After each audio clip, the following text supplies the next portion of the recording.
Assalomu alaykum aziz kuzatuvchilar. Mana patsientimizni biz ham ichki ham tashqi gemoroylarni to'liq lazer bilan bartaraf qildik. Lazerni operatsiyani bajarganimizdan keyin hozir mana akamizni holati, akamizni mana perevazka qildik. Perevazka mana hech qanaqa og'riqsiz, bemalol uyiga borib kelyapti. Uydan keldi hozir. Nazarga qanday o'zingizni his qilyapsiz? Operatsiyaga munosabatingiz qanday? Lazerni operatsiyaga? Zo'r, yaxshi. Hech nima og'ir yo'q emas. Men 2 kundan beri o'zim kelaman, o'zim ketaman.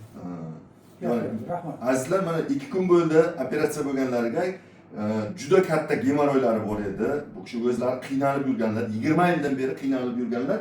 Lekin hozir mana hech go'yoki operatsiya bo'lmagandek o'zlarini his qilyaptilar.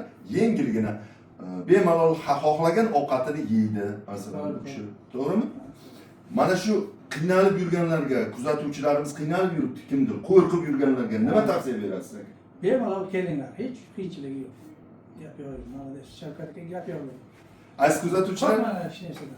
Mana og'riqsiz hammasi zo'r bo'ladi. Kimda kim qiziqsa, shu patsientimizni nomerini beraman, o'zlari bilan bevosita gaplashib ko'rishlari mumkin.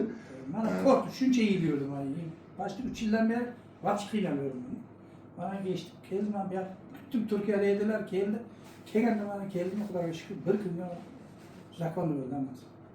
Bizni kuzatishda davom etinglar, kanalimizdan uzoqlashmang. Biz sizlarga patsientlarimizni ko'rsatib boramiz.